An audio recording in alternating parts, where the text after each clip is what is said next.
Hi everyone, hope you're keeping safe and well. Today is something a little bit different. Should you buy? And today's car is something that's quite rare or almost obscure, you would say, the Vector W8. And I've got some personal history with this car, so it'd be a very fascinating one to cover. In fact, so fascinating that I'm going to need a little bit of help with this one. So I'm going to be talking to my ex-motoring Middle East buddy Imthishan, and together we're going to go through this and try and establish if we would buy this car, and therefore should you buy this car. Before we get into that, make sure that you are subscribing. Just hit the subscribe button and also hit that bell notification icon so that you get updates every time I upload a video. Make sure that you're following me on social media. Just search for hashtag Brown Car Guy. That's on Twitter, Instagram, Facebook, and of course subscribe to browncarguy.com. Let's get into this.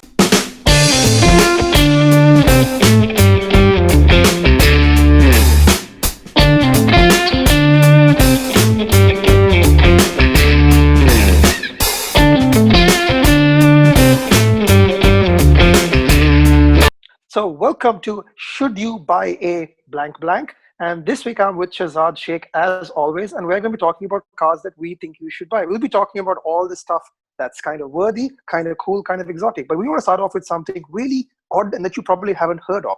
So this week we're talking about, should you buy a Vector? Shahzad, what is a Vector? Dude, that is off the scale. I mean, it is just like nothing else that you could ever imagine. I don't know if people can see, but over my right shoulder, there's a picture of me sitting on the screen, and I'll come back to that in a minute. But a Vector is a car that was created pretty much in the 70s in America. What was a guy called Gerald something? Gerald Weigart. He was called Weigart. Gerald Weigart. What a name. And then he had this idea. He originally came up with it in 72, I think he did a mock-up of this car. It looks like a 70s car, doesn't it? It looks like a 70s design. Well, it's got that sort of contemporary Lamborghini Countach kind of folded wild paper wackiness. things. Yeah, there's this sort of wedge shape, folded paper, basically something that's off from a different planet. I mean, to be honest, if there's any car that can out-Countach a Countach, this would be the one. It's the Vector. It's that bonkers, you know. And at the time, you could, I mean, so the first mock-up he did was in 72. Right, he actually did. Hold on. Yeah. 1972. That's how old this car is. Yeah. And then he did an actual concept, I think, that was displayed at a show in 76, and that was a W2, which he then evolved into an actual car in 78. But then nothing pretty much happened, you know, because he had no money, right? So it wasn't until 1990 that these cars went into production as the W8. Weren't these cars available in the 80s? In the 80s, don't I remember some of them being available as prototypes or whatever? He was always prototyping cars. Yeah, exactly. Yeah, so there were concepts and one-offs and things like that. But it wasn't until 1990 that an actual production run started with the W8. Well, how much is a production run? It's not a lot Yeah, of cars, exactly. is it? No, it's not really, no. But the reason we're talking about it is probably because that's the largest quantity of cars there are. So he spent 10 years figuring it out. He spent 10 years. And he only did hardly any cars. 19. 19. 19 of them, 19 cars. So it's not should you buy a Vector, it's can you find a Vector? Can you? Yeah, I think we'll come to that, because we can't change the title. We've already started. We've started. So, but I'll tell you what, because I've got to do a big shout out to the guys from Vector Files, and all you have to do is search for Vector Files on YouTube or Instagram, and I'll put links below in the description. We'll put links below in the description, so it's easy to find them. But thanks to them, you know, we can tell you pretty much where every one of those is. Almost. Okay, so they're like the registry. They're like the register of all Vectors. Yeah, exactly. And lots of other useful information about these cars. So just again, so what is a Vector? It is an absolutely bonkers, wild supercar. It was very much inspired by, you know, aeronautical engineering. So it was all about, it needed to not only look like a supercar, but look like something that had landed, you know, on a runway. You know, potentially from it looks like a fighter jet, fighter jet. Yeah, exactly. And that was the whole concept of the thing. And sitting inside it, you would get the same feeling, because it actually had airplane parts in it. So the dashboard and everything, the display was all done. So you don't get a normal instrument panel. You get like a TV screen. Can you imagine in the 70s, he conceived of a TV screen. In 1990, so it wasn't a TV screen. just to be Go clear, on. kids, it's not one of those fancy LCDs. This is like No. LEDs. This is like Yeah. calculator displays. Yeah. This is Yeah. like basic. There are no graphics. It can't do graphics. It just has pictures that light up, But basically. but you say that, but there was actually, because there were like four menus on this screen, and the first menu is your speedometer and your revs, and then the two are like checklists. So it's like an airplane. So you have to go through the checklist and make sure, oil check, fuel check, Do temperature you have check, to do all the that sort of fighter stuff. jet thing? Do you have to do the fighter jet thing where like Top Gun when You you start probably off? do. Honestly, it should probably come with a clipboard with like a checklist. Check before you actually take off, right? And then the Yeah. last screen of this is an actual graphic of the car. And basically it's a door. Like nowadays it tells you on digital dashboards, you can see if your boot is open or your door is open. This was back then, that it had a graphic of the car and it would tell you if the door was open or the boot was open. It's incredible. So in the early 70s, early 80s, this is like crazy spaceship. But don't forget, the Corvette at the time also had these kind of liquid cathode diode screen things. They had all these gimmicks as well, light Yeah. ups, telling you service the car, cars that talk to you. At It that was very time, popular. yeah, I mean, at that time they were pushing. Everything was being pushed as much as they could. It was the All kind. future. Everything It was was, yeah, yeah, future. There was yeah, no retro. Not like today. It was all like, this is the future. In the future, we're all going to wear cool shades and go through like landscapes from Tron. That was the yeah, mood. And that exactly. I was the mean, car. that's what it was all about. So the thing with this car is that although that was what it was, the interior was all futuristic. It had three wiper blades, for goodness sakes. Like It an had, FJ Cruiser. yeah, it had little slits. So like in the Lamborghini, you have those little windows that open. So this had little windows that open like They're this, called toll slid booth along, windows. toll booth windows, and they were electrically Yeah. powered. How in heavens did he put electric powered windows, shutters on this? I mean, it's just the mind boggles. Well, you But he probably came have up to with this ask stuff. John DeLorean. He had the same thing on the DeLorean. Tiny little motors that moved it up and down. Exactly, yeah. That And probably the same motor. quite possibly, yeah. And more weirdness with this car was the fact that the gear lever was actually in the door sill. And a lot of the controls that you'd find in the middle, because I don't know. The gear lever was so it had a really wide door sill. So if anybody It's a can very make out, wide car, though. It's a huge, it's huge very wide wide. car. It's Very wide. low, very In wide. fact, I'll give you the dimensions from an article that somebody wrote back in 1991.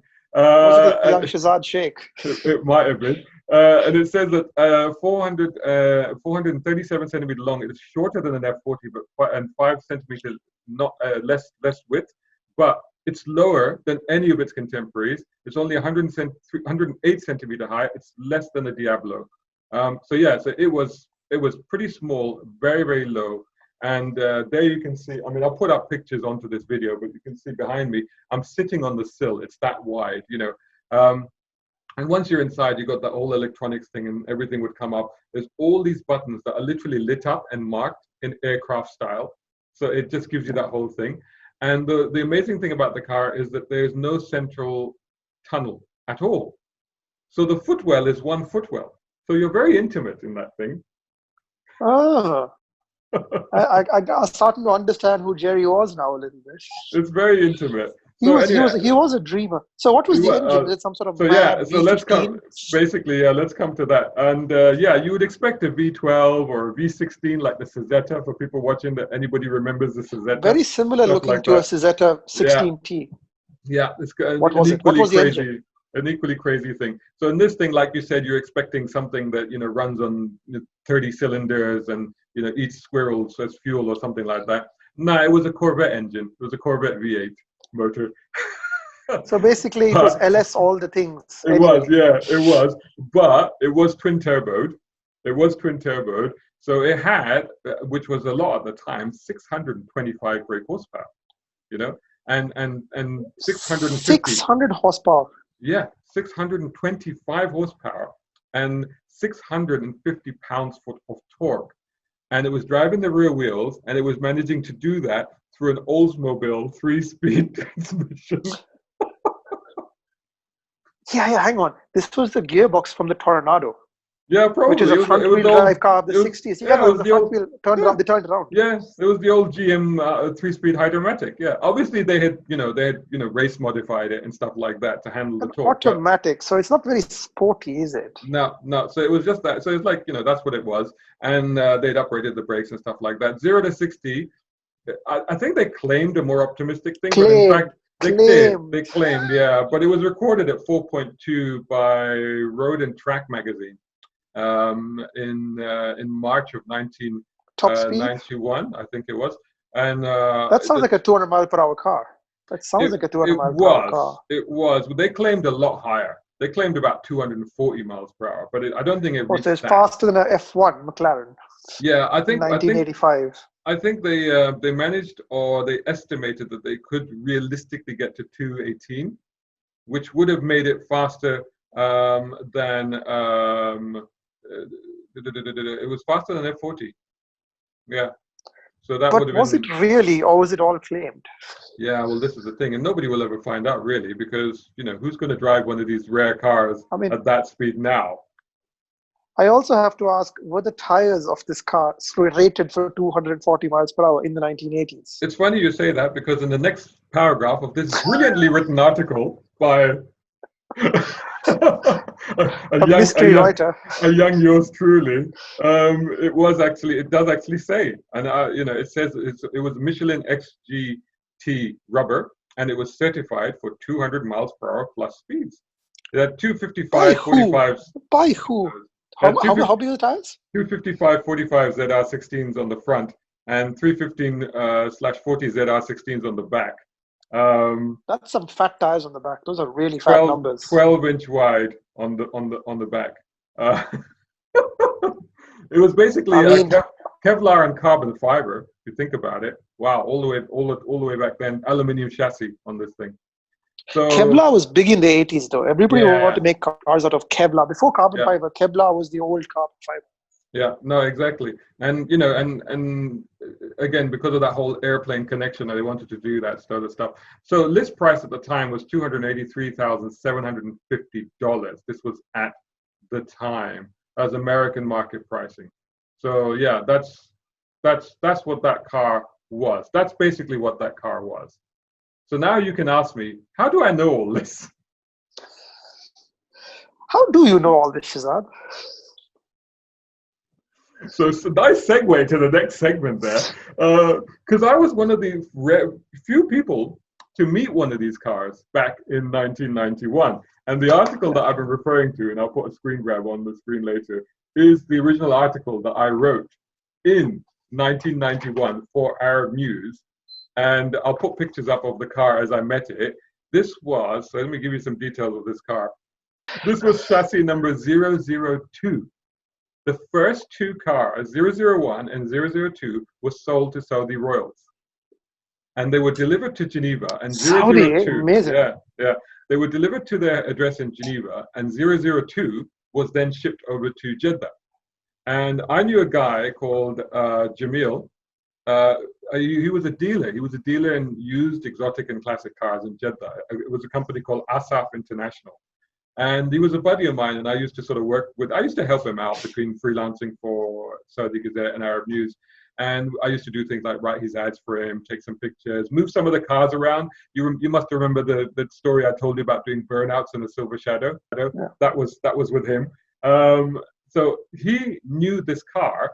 It had been delivered to, according to the article, it was a Shalob family in Saudi Arabia, which is incredible. Shalhoub, that's a Lebanese Shalhoub. family. That's not yeah. Yeah. So anyway, so they had the car, and we went to their majlis, their house, and we saw it a couple of times. And that's where I first met the car, and that's where some of these pictures that I'll put on screen. So was it being driven much? No, it wasn't even registered.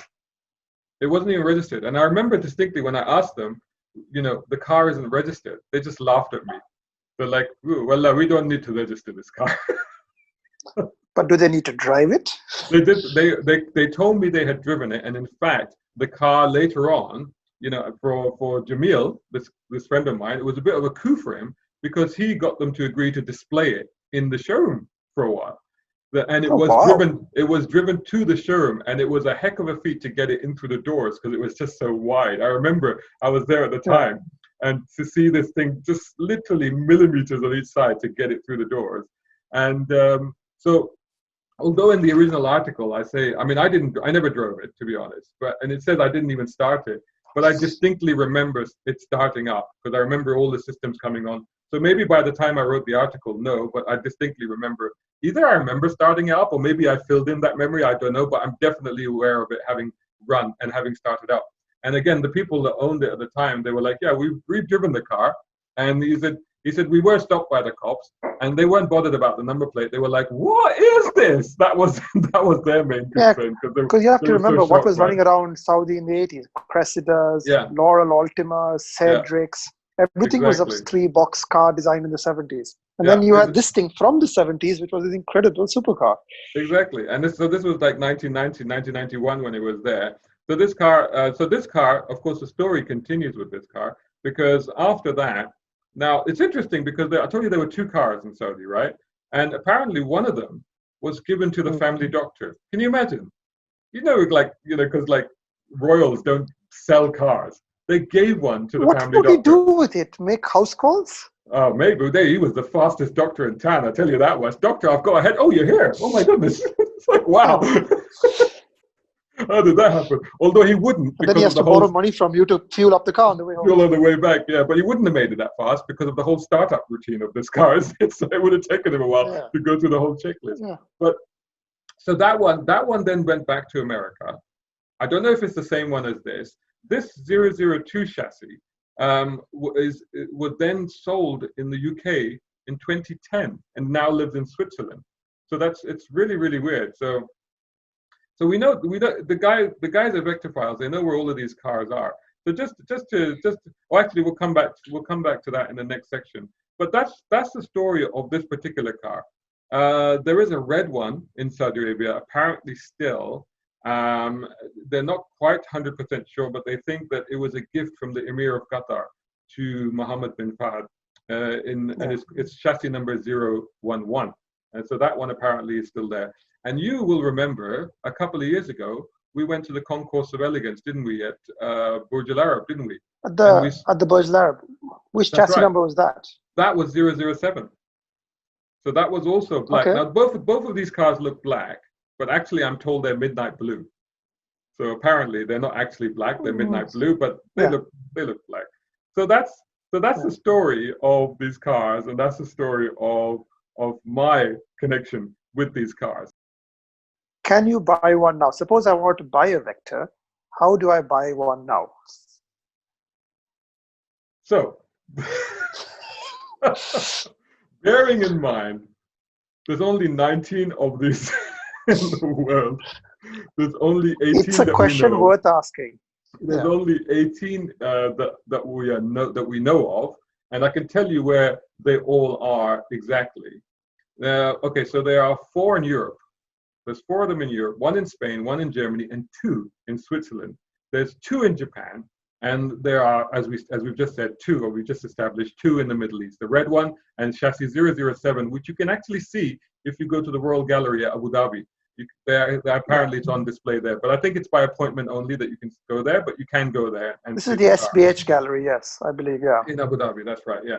So that car is there. And then there's 11 of them in the United States. And in fact, I think one is in New Jersey because I think Doug DeMero reviewed it at the end of last year, didn't he? That's the red one I think Yeah. that he reviewed. I think he said that one's in New Jersey. So there you go.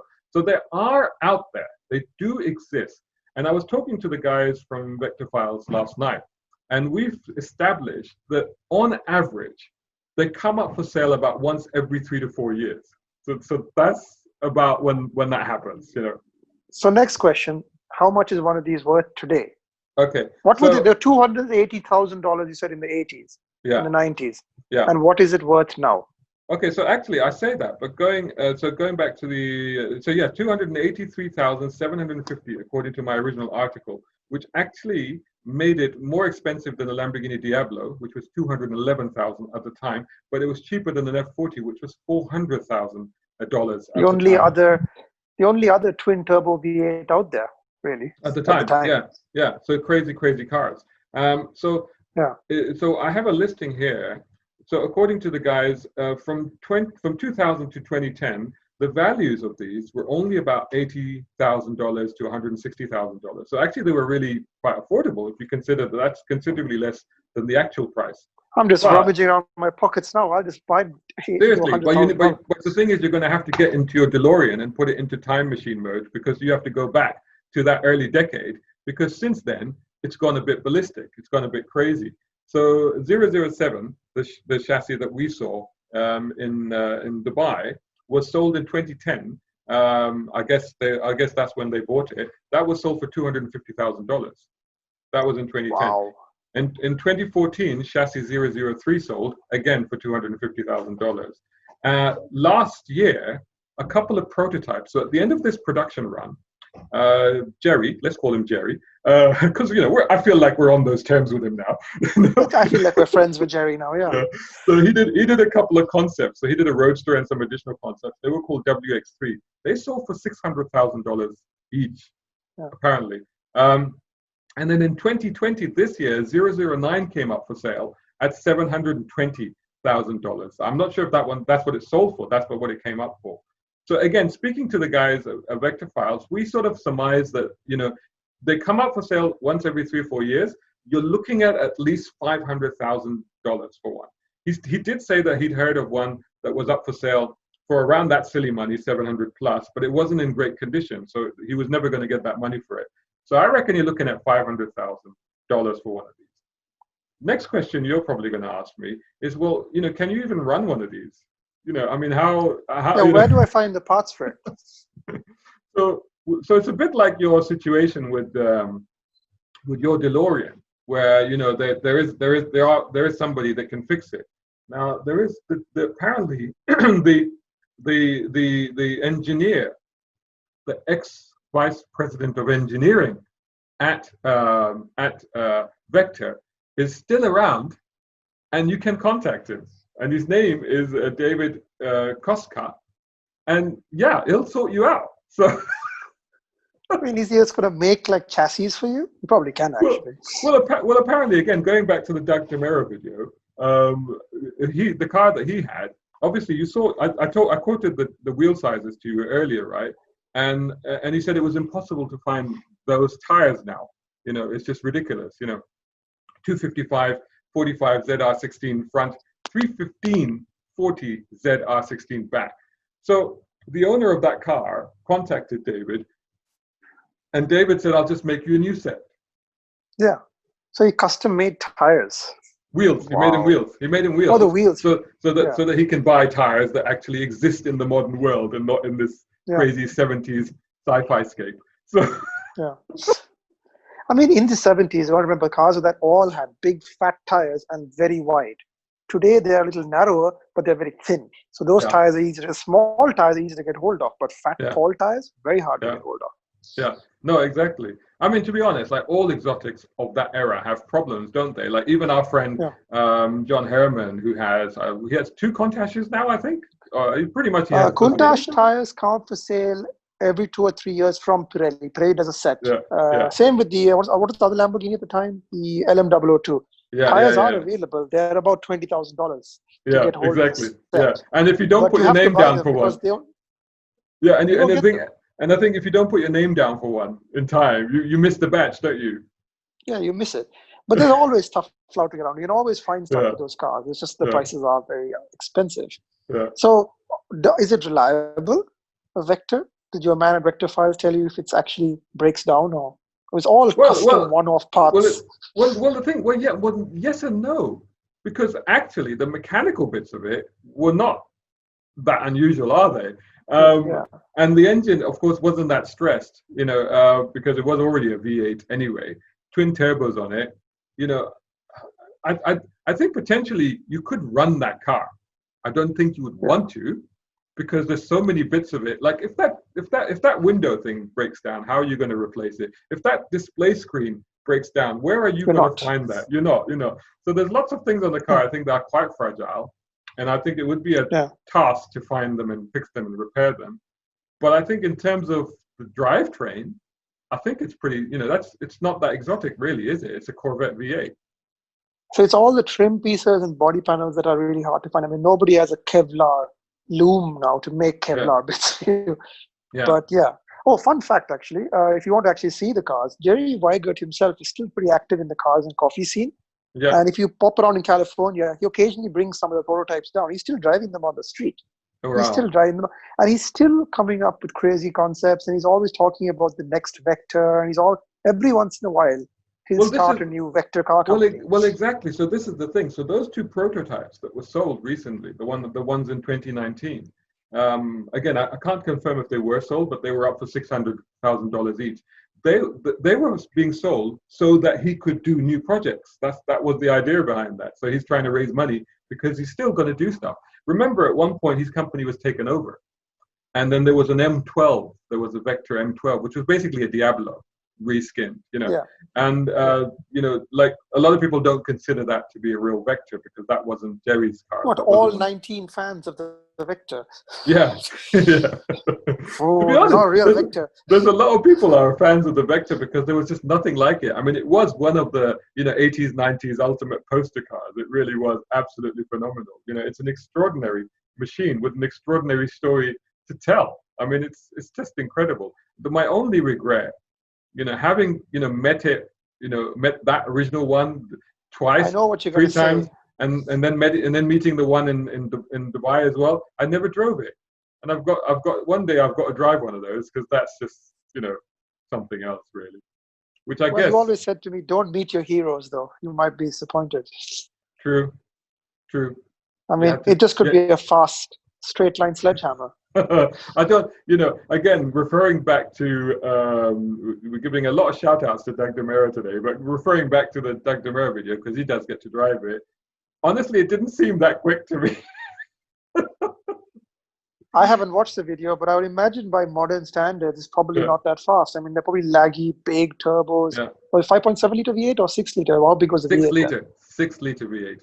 Okay, so it was the biggest one they had at the time. Yeah, But it doesn't, like today, they're like really ballistic cars. And yeah, they're also much, I don't know. I mean, the power seems right. So either two things yeah, are wrong. Either it's not as light as Jerry claims, or it's yeah, not as powerful as Jerry claims. yeah. Because Well, now I today's think cars are I, both light and very powerful. exactly. And they're also that, back then, I'll get a 3-speed transmission. I mean, it's not going to be very good at getting that, getting all It's that not putting the power. power down. No, It's I like mean, again, gear 1, gear 2, gear 3, done. exactly. I mean, trying to reference it to something that I have driven on separate occasions, the Countach, which I did drive back in 1990. At that time, the car was just phenomenal to me. It was the most incredible thing I'd ever driven. Then having driven it again in, what was it, the late 2000s in Dubai, it wasn't that quick. In fact, I think I remember we went to do the shoot and I had a Golf GTI with me at the time. And I was thinking the Golf GTI could run rings around this car, no problem at all, Yeah. But on the other hand, the Golf GTI doesn't have scissor doors and that massive wing on the back. So, these cars are all about theater. They're all about drama. Yeah. They're all about presence. And in that They're way, basically the ultimate cars and coffee car. exactly. And in that sense, even though you say don't meet your heroes, I don't think I would be disappointed. Because remember, you were there when I went, when I turned to jelly, when I saw that chassis 007 Yeah. at No, it's a the stunning Burj Al thing, Arab. but it has a real presence about it. But it's a car to be stared at. I'm not sure it's a car to be driven. But Jerry doesn't care. Jerry got to make 19 of them. That's all that he cares about. He's a hell of a dreamer. And I like dreamers. So that brings us neatly down to our last section, doesn't it? It's like, would we buy one? So the question is, would we buy one? Would we buy into Jerry's dreams?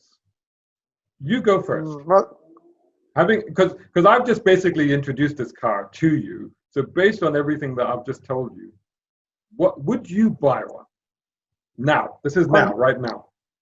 Right now, with my own money.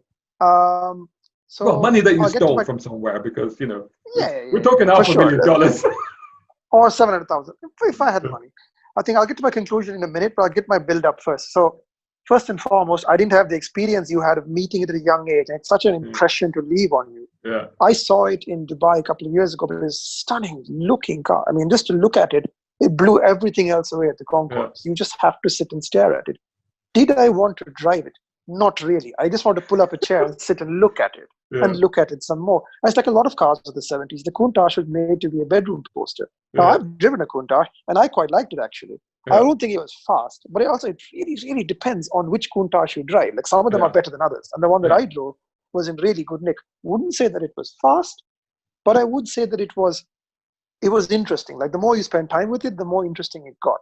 Yeah. But the Vigor, why do you call it the Vigor? The Vector. The Vector. Because nobody. I should throw in a fun fact that many people are not necessarily aware of. It didn't have any memorable TV or film appearances except for one. Uh-huh. It showed up in the pilot episode of Remington Steele. Did it? Yeah. Wow. I'm gonna have to look that up. But I'm also gonna have to. But I'm also gonna have to correct you. Yeah. Because I believe it was in a Japanese movie.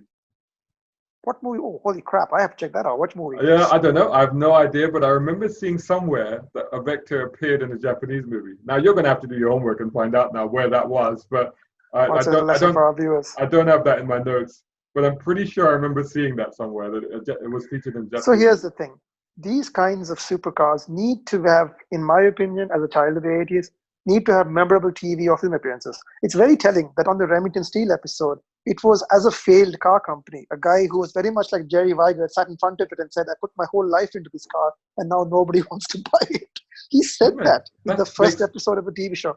That makes perfect sense. That's incredible. That's very insightful for a TV show. He knew what was going to happen to that car in real life. So yeah, that was the very first episode. And the whole thing was that people trying to steal the prototype, whatever, and nobody cares. Remington Steele went on to have many adventures with cool cars that weren't Vectors. But these cars need to have a screen appearance. Like the Countach is immortalized in all the Cannonball Run movies and pretty much everything in the 80s. Everything in the 80s had a Countach in it. So, and not Miami Vice, weirdly. All the cars that I care about come from movies, whether it's Trams or DeLoreans or whatever. The Vector to me is more of a curiosity. Yeah. And so first of all, it needs to have some sort of thing. People look at it and go, what is it? But is that enough? For me, not necessarily. Secondly, it needs to be good to drive. And that's my big question mark. Yeah. I mean, I think it needs to have more than just screen. If it's not famous on TV or movies, it needs to be so good to drive, like your 911, that you don't care. And that's a big question mark. And everybody who's driven it does not come away saying they won't drive anything else ever again. They're so blown away. Yeah. So for me, that's 2 strikes, and for me, that's a no. That's a no, I'm afraid. Okay. So the no from you. For me, it's very much But it's a sad no. It's a sad no. No. For me, it's very much a yes because of the flip of what you said. Because for me, like you said, I've got that history with the car. I've got that being blown away at a very young age by having been in the presence of this thing. Just from the drama, the sheer presence of the thing, I still want one. I haven't driven one. I still want to drive one. I would definitely have one. And I'm sure that actually it probably isn't that great to drive, but I don't really care because just look at it. Just look at the style. Wouldn't you be happier with a 5-pound painting of it on your wall? Yeah, that'd be nice too. But if I had the funds and one came up for sale, I think that would, if I was of that sort of league, yeah. So my verdict is get one. Definitely get one. Yeah. So now in the rules that I've literally just made up on this spot, I think we need to have 2 thumbs up to say if we'd buy it or not. I think without 2 thumbs up, we're going to have to be like pass. So it's a draw then, is it? It's a draw. Without 2 thumbs up, we can't buy the car. Or we don't think you should buy that. If it's 2 thumbs up, then you buy it. If it's 2 thumbs down, walk, not run, get away from it. Okay, so everybody watching this, what he said, except he's wrong, so buy it. Can't change your mind. You can't just put 2 thumbs up on screen. It's a cool car, but there are lots of cars like that. I think off the time there were so many. Remember the Callaway Sledgehammer? Also a twin turbo Corvette, crazy bodywork, did 250 miles per hour. Mad modified Corvette. Equally interesting, actually proper engineered. Would I buy it? No, because it's just no. Again, not on TV, not on movies. Nobody will know what it is. I like the Vector, but I like the way that I saw it. I like that I saw it in a beautiful setting. One final pitch for me then. Rarity. There's only 18 that we know of where they are, right? They are bound to go up in value. that second decade increase in value is phenomenal, and they're only likely to go even higher if they can be looked after. So Yeah. there you go. That's my final pitch: is that if you can buy it, because it'll probably be million and a half by in 5 years' time. Fair enough. You're buying it for investment purposes, but then do we want investors on this show? Are we really talking to investors, Yeah. If they sensible people? sponsor the show, yeah. Yeah, go on. There you go. Fine. Buyavector.com. So yeah, kind of an ambivalent start, but I think There we're you off go. the So line. there you go. That's it. That's our first episode. So stay tuned, everybody. We're going to be doing a few more of these, and they won't all be crazy stuff like vectors and stuff. There's going to be quite a diverse range, let's say, of vehicles that we'll be covering. And so tell us what you want to tell us what you think we should buy or you should buy, and we'd love to talk. We'll discuss it. Tell us what you want to see. Well, there you go. That's the conclusion according to our joint verdicts. He would not buy one. I would buy one. So the verdict is that you should not buy one. Of course, I still think that you should. That's my view. But anyway, I hope you enjoyed that. Let us know what you thought. Tell us, would you buy one? Tell us, would you buy one? Money no object, if you could. Would you buy a Vector W8? Leave your comments below, here, there, elsewhere, wherever you can. Thanks so much for watching. Please make sure that you subscribe and make sure you hit that notification bell icon so that you get updates every time I upload a video. Follow me on social media. Just search for #BrownCarGuy. And of course, subscribe to browncarguy.com. And also, if you enjoy these videos, please consider supporting me on patreon.com/Shazad Sheikh. And there you can also find some exclusive piece of content just for you, which is kind of like my Cannonball Run sequel, a parody of that. And it's quite relevant to the topic that we were discussing. So you should enjoy that. Let me know what you thought of it. If you can't support me, no worries. Just keep, please, liking, sharing, subscribing, commenting. That's much appreciated. And I'll see you again in the next one.